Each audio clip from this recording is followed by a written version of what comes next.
immediate surrounding areas are fumigated. 2, what measures are being undertaken by the government to reduce the risks truck drivers and turnboys pose to the people in Malaba town border and the surrounding areas? 3, whether the Ministry of Health has any plans to adequately equip Kocholia Sub-County Hospital with coronavirus testing equipment and staff protective gears. And lastly, number 4, what action has been taken by the relevant ministry or ministries to ensure that the frontline medical staff and other personnel manning Malaba border post are adequately trained on detection and handling of coronavirus cases? I thank you, Honorable Speaker. That was a very long one. Now, that one, of course, is referred to the relevant committee as requested. When is it likely that you can give a response, Honorable Chair? Thank you, Mr. Speaker. The response will be ready by next week sitting on Wednesday. We'll be ready with the response. And Mr. Speaker will also be giving a statement this afternoon. So some of the issues that he has raised might be addressed in my statement this afternoon. Thank you, Mr. Speaker. Very well. That must have been Honorable Sabina Chega, is it? It's very difficult to recognize members when they have, I have to use the voice recognition. Now, let's go to the next one. Is the Honorable Olago Luoch around? Yes, come in, please. Honorable Luoch. Honorable Olago Luoch.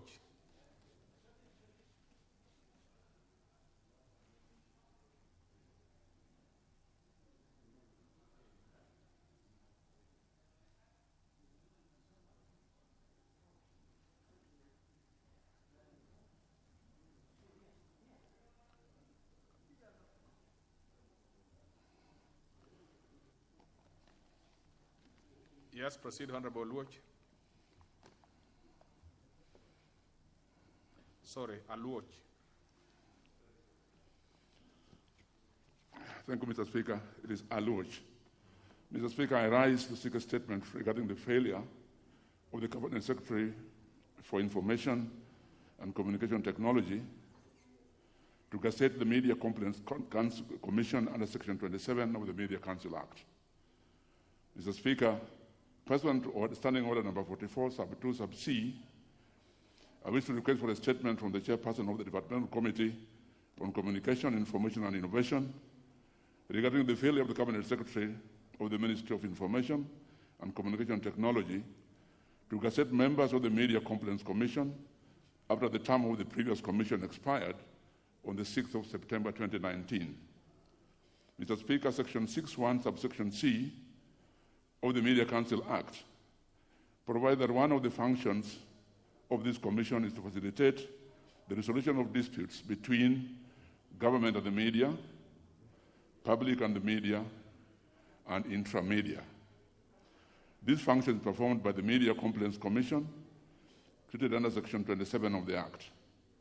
The term of the previous commission expired on the 6th September 2019, pursuant to which the Cabinet Secretary commenced and completed the process of identifying the membership of the new commission. It is not clear if the Cabinet Secretary sought the advice of the State Corporations Advisory Committee, but he prepared an appropriate gazette notice for publication. But for reasons only known to him, this gazette notice was never published, and he has not taken any further steps to facilitate the publication of this notice. The functions of this commission and other commissions under its docket can therefore not be exercised, hence a pile-up of unresolved complaints. Mr. Speaker, the failure of the Cabinet Secretary to gazette the membership of this commission... Order. Honorable Lesonet, please take your seat. You are actually violating the social distancing rule, you know? So members should avoid getting close to each other physically. Proceed. Thank you, Mr. Speaker. Mr. Speaker, the failure of the CS to gazette the membership of the Commission is an illegality and is incompatible with the Act. Honorable Speaker, It is against this background that I seek a statement from the chairperson to raise the following. One, does the failure of the CS to gazette membership to this commission amount to an abrogation of its duties? Two, can the chairperson carry out an audit of other organs that the CS has failed to gazette under his ministry? And three, what sanctions does the chairperson intend to take against the CS for his failure to perform his duties? Thank you, Mr. Speaker. Yes, the relevant chairperson, tell us when you are able to bring a report.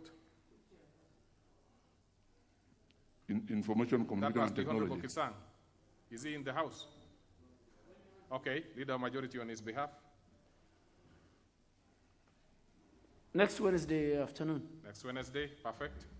So we go to Honorable Dr. Chris Wamalu, Member for Kiminini. Thank you, Mr. Speaker. Mr. Speaker, this is a request for a statement regarding the alleged demotion of our top scientist, Dr. Joel Tomia, at the Kenya Medical Research Institute. Honorable Speaker, pursuant to the provisions of Standing Order 42-2C, I wish to request for a statement from the chairperson of the Departmental Committee of Health regarding the alleged demotion of our top scientist, one Dr. Joel Tomia, at the Kenya Medical Research Institute.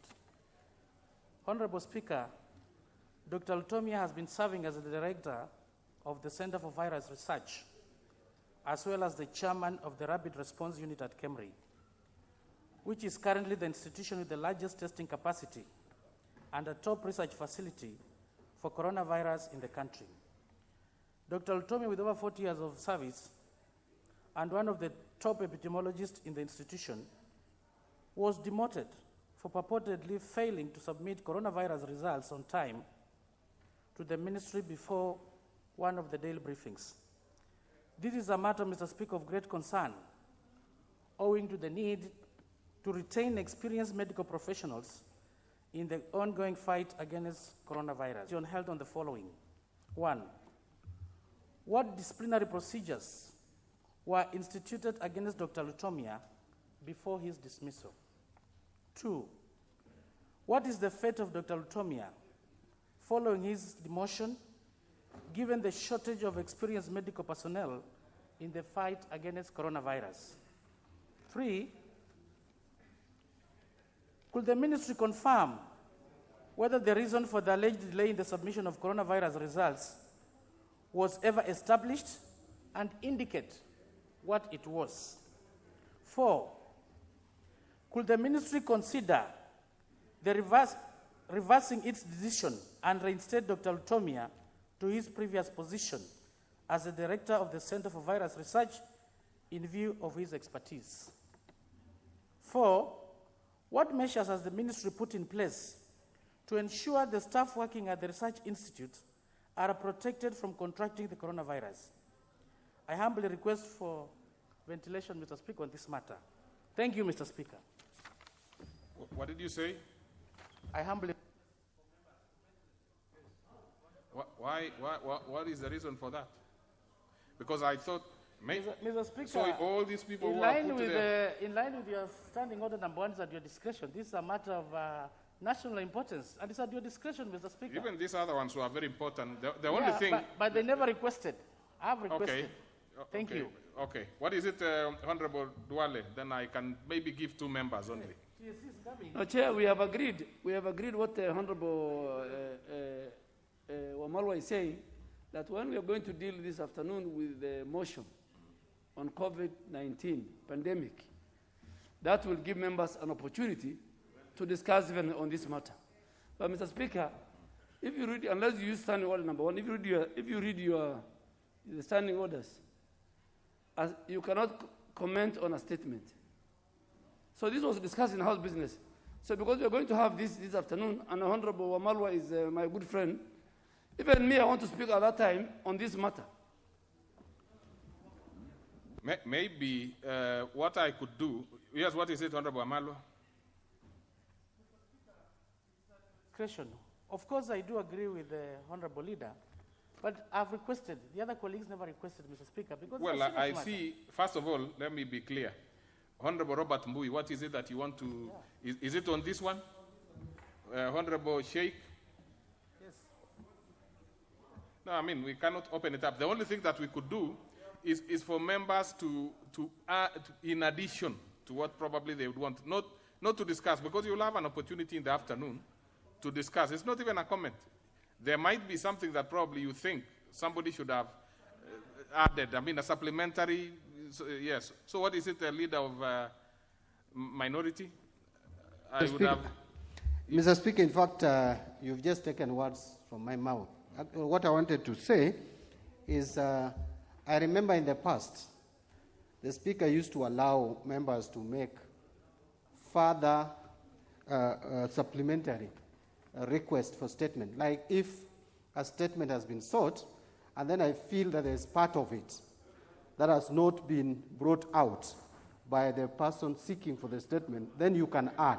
Okay. But it would be inappropriate, Mr. Speaker, this time yes. to start making comments. Because we will agree for the, let's start with Honorable Mbui, but they will not give, they will not discuss, they will not go into the meat of the statement.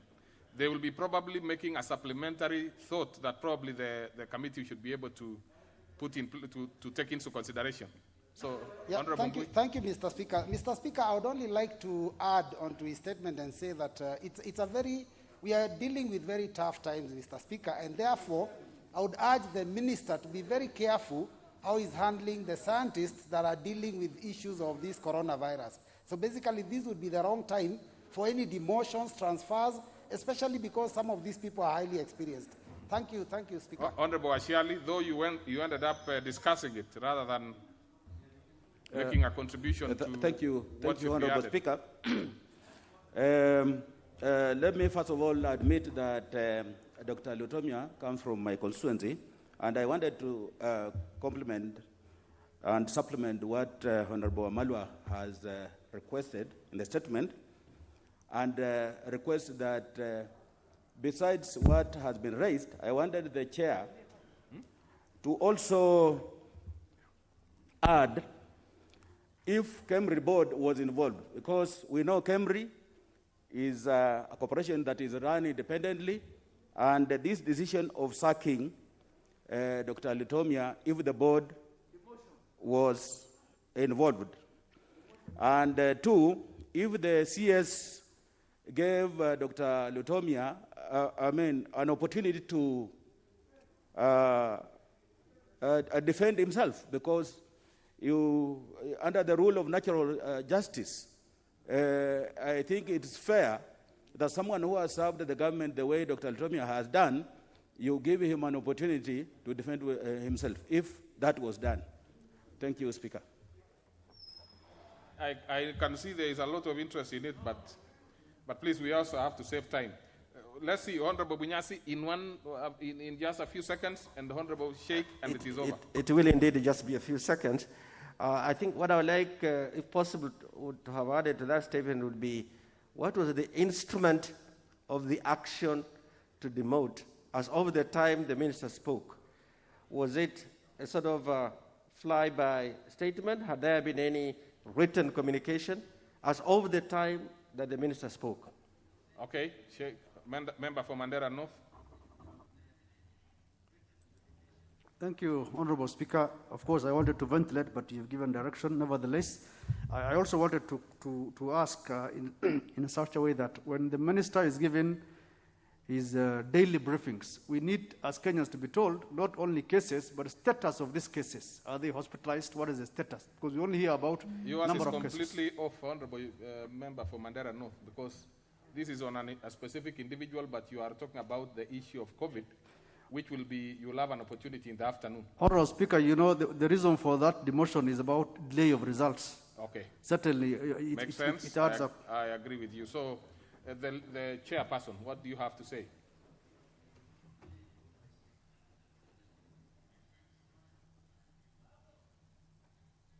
I can't see your card anywhere. No, you have not placed your card. You've given me here to ask. Can I supplement something on it, Honorable Speaker? Okay. As he prepares, you can do a minute, but please, Sabina Chege. Thank you, Honorable Speaker. I think just to add on what Honorable Chris Wamalwa said, from a professional point of view, Honorable Speaker, you know that we are working under very difficult circumstances. So I would want it to, from the CS, when the chair gets the answers, to be able to give an explanation as to whether Dr. Lutomia did not submit those results and what time was he given to be able to submit the results between the time when he got the requests and the time when he was supposed to submit the results. Okay. So, Chair, please. Thank you, Mr. Speaker. And yes, Mr. Speaker, this is an issue that has come to the attention of members and the public. And I want to report to this House that yesterday we had a meeting with the CS and his team. And this was among the matters that I was to give a statement this afternoon. Though there are some supplementary questions that have come, might be what we didn't ask. I will quickly ask the ministry to add to what they submitted yesterday, and I hope it's going to be satisfactory. But just to just tell members, because some of the things that we pick. I hope you are not, in fact, what I just wanted from you. Yes. Now you have confirmed that likely in the afternoon you will be doing something to this. Yes. That is enough. You can now have your, okay, thank you. Time in the afternoon Mr. Speaker, that's what I just want to say. We are ready this afternoon. Very good. Yes, what is it, Honorable Leader of Majority?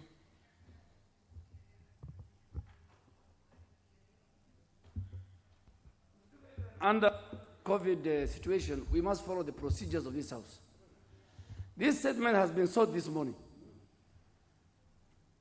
It's been sought this morning, and we don't want to have the answer the CS gave to the Senate, because I saw it on TV. And the member who sought the question must be given an opportunity to be there when the CS is answering the question put this morning. So, Chair, I don't think whether we want to circumvent the rule.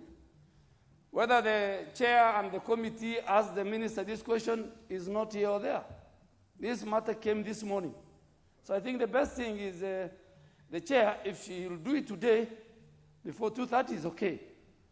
But I think it's better she asks for next Wednesday, so that she brings a very comprehensive, and the member can attend that session. I think what would happen is if the Chair is sufficiently prepared, and I saw the person who sought the statement, the Honorable Member for Kiminini, he seemed satisfied with it. So I think we could give it a shot, see how the matter evolves in the afternoon. Should there be issues that are not rushed properly, then therefore some time can be sought. We cannot stop chairs from being efficient. When they are efficient, we must applaud them, because always when they are inefficient, we are very quick to bash them. So in this particular case, if the chair is ready and probably is prepared, let us see because she says she's ready, and I believe her. Yeah. So, well, Honorable Amalwa, I think, are you comfortable with the afternoon, Honorable Amalwa? By the way, you should know that next Wednesday is probably the last working day for members of Parliament if we are to go by the timetable that we set. So I think this afternoon should be okay with you. Mr. Speaker, I have no problem, but as long as the answers can be done in a satisfactory manner. Let's wait for it in the afternoon. Okay, let's go to the Honorable David Ochieng.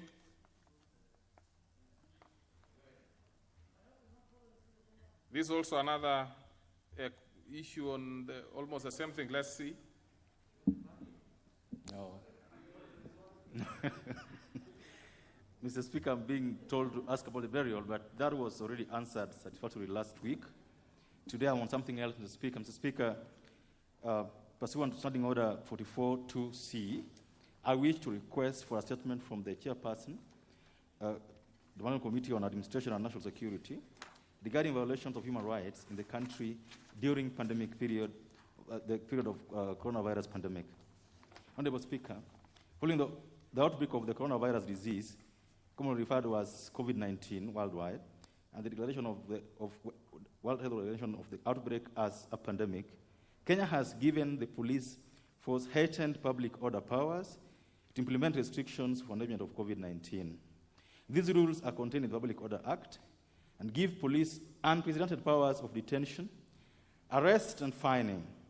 But aside from this formal system, the police have also arbitrarily used corporal punishment and tear gas without any perceptible threat.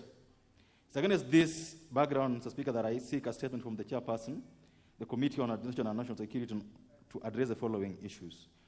One, what measures are being taken to avoid violations of human rights and constitutional guarantees through unfair treatment of COVID patients, suspected COVID patients, forced quarantine, arrest as a result of the curfew, and during the period of addressing COVID-19? Number two, what measures has the ministry put in place to ensure that the police officers are protected from the COVID-19 while dealing with the public? Number three, what measures are the ministry taking to allow those with prior medical appointments in the city, in relevant counties like Nairobi, to access medical treatment where they are not able to hire or get access to ambulances? And finally, Mr. Speaker, what steps is the ministry taking to address the issues relating to criminalization and stigmatization as a result of COVID-19? I thank you, Mr. Speaker. Very well. Nobody has shown any interest on this particular one. So let's hear what the chairperson, Administration and National Security Committee has to say to it. When are you able to present that statement? We probably will go to... Honorable members, I see members show... Is the chairperson there, please? And who is that? Is that the member from where? What do you want to, you want to contribute to this, or you want to respond on behalf of the chairperson? Okay, Honorable Kabinga. Thank you, Chair. I want on behalf of our chairman to confirm that the committee is already doing something to assess the situation as far as the police is concerned, Mr. Speaker. We're doing it on Tuesdays and Thursdays, but I also communicate that we can have an official response to the statement on Wednesday. Wednesday next week? Yes. That's okay. What is it, Honorable Member? Is that Honorable Jomo? Yes. Okay. It's easier to recognize you using some other features other than your face. Thank you, Mr. Speaker, and I thank the Yes, you have it. I thank the honourable member for that very important question. And something has come up which maybe, as the committee looks into that matter, that they should also question about. That police are using this as an avenue for them to make money, especially enforcement of a system to wear masks. They are arresting innocent wananchi because they don't have masks. And we have been asked to wear masks when we are going to public places. They are going even to the gates of people and arresting them because they are not wearing masks. The police should be educated on what is supposed to be done. And when they arrest these people, they are going and putting them together in a cell in a way that they cannot keep the social distances. So I would like to urge the committee, as they investigate this, they should look into the question of corruption and extortion that the police is using in the name of ensuring that masks are worn by wananchi. Okay. I keep seeing members putting up their... Is that the birthday girl? I mean the honorable member for Kandara.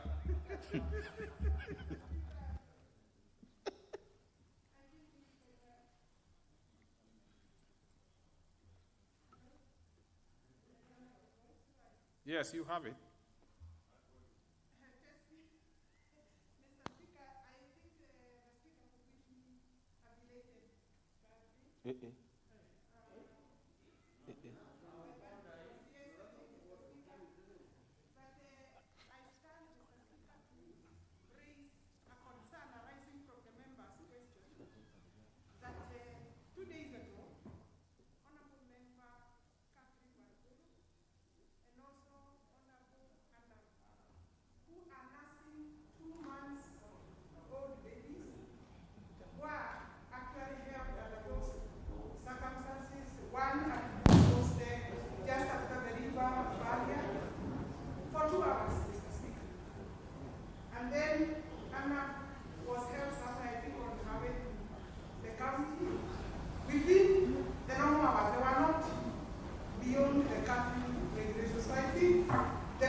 addressed under a different forum, but it's good that you've raised it.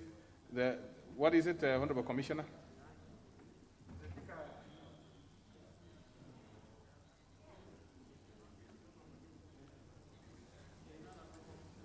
Mr. Speaker, I know it's not the right forum, but I just want to join the Honorable Alice Wahome. Mr. Speaker, members of parliament play a critical role in the governance of the Republic of Kenya. Mr. Speaker, it was wrong for anybody to have excluded the members of parliament from the list of essential service providers, and that is why members of parliament are suffering. Mr. Speaker, let's put our foot down. This is not a privilege. Let members of parliament be classified and included as essential service providers, just like in all other developed and civilized countries, Mr. Speaker. That is the only way we will avoid a scenario where the likes of Honorable Anap and Honorable Waruguru can be stopped on the road and be subjected to all sorts. I think this is the high time, through you, Mr. Speaker, and the substantive Speaker, that we address this issue as a matter of national importance so that members of parliament are included in the list of the essential service providers. Thank you, Mr. Speaker. That one is noted. I seem to have now, I think, who is that? Honorable Korea. Mr. Speaker, I want to add my voice into this from a very personal level. This morning, I called the county commissioner from Murang'a. Because yesterday, my own wife was subjected to humiliation at the same checkpoint where Honorable Waruguru was humiliated. She actually had to turn back, and she was going to my residence, which is just past the checkpoint. Did you say to your residence? Yes, and she had a pass.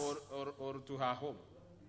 She had a pass, Mr. Speaker, and the point is that the GSU who are manning told my wife that kwanza nyinyi watu waheshimiwa ndio sisi hatutaki kuwaona. Mr. Speaker, I am not just a member of parliament. I'm a presidential candidate, and this is a future first lady. I think we can only assist you in as far as you are a member of parliament.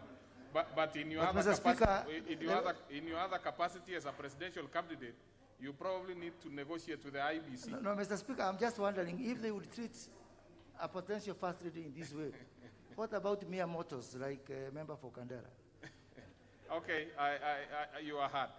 You are hard. Honorable members, I think we are taking too much time on this. Is it by a year there? Mr. Speaker, to add to what the statement was sought, that the committee needs to look at also the aspect of what defines a home. You know, in the rural settings, the police are going into homes. You know, the rural homes is only a place where you sleep. The rest of the work that you do outside. Now, when people are outside their homes, the police come and arrest people in their homes, and they're saying that they're disobeying curfew because they're not in a house. In fact, the definition of a house in the rural settings that we come from is just a place where you sleep. So we've had cases where police go into homes, arrest people who are eating outside, arrest people who are sitting as a family to talk. So I think the police need to know when people are in the streets and when they are at home, because they are harassing and arresting old men and women and taking them, bundling them in one room for a whole night, notwithstanding whether the people have masks inside the cell or whether they are infected or not, and release them after 2-3 days. Yours is a bit complicated, Honorable Baya, yes. Because yours involve the definition of whether a home is a house or whatever. I think the best thing for you is when the relevant minister will be appearing before the committee, you should go there with that kind of, an argument. You would easily pass it home better. Members, we cannot go beyond that. Let's go to the next order.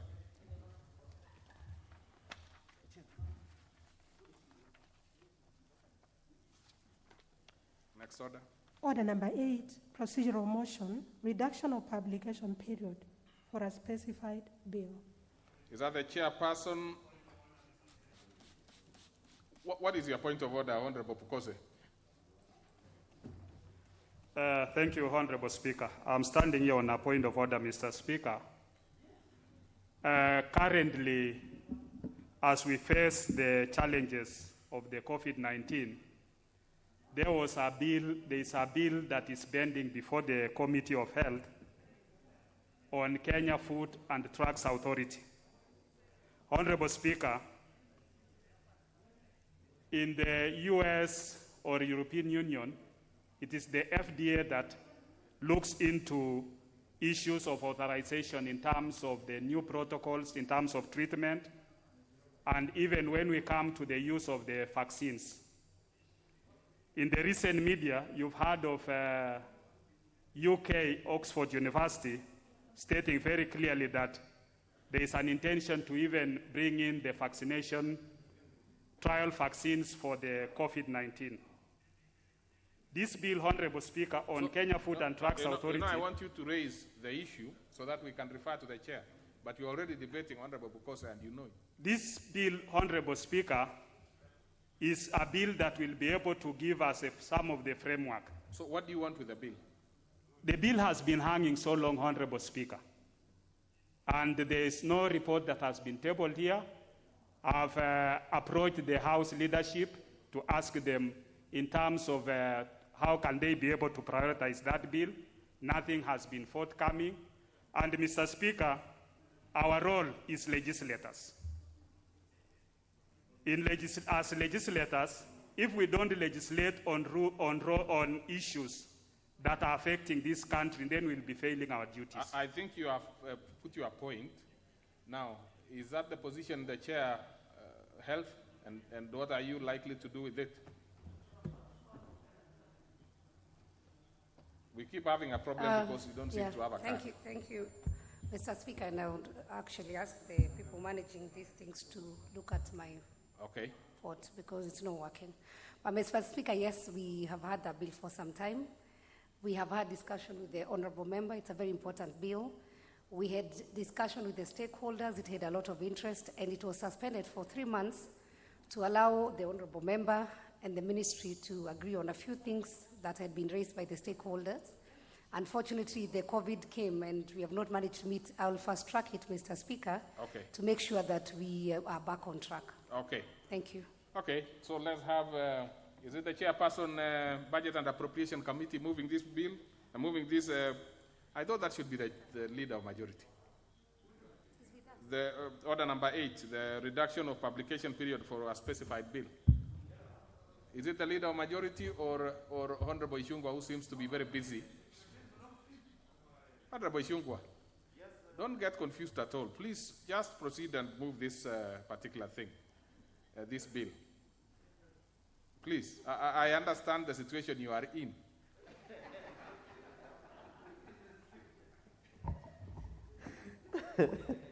Honorable Speaker, thank you. I was consulting with the... No, you don't have to mention names now. Just proceed. I know you are consulting. Proceed.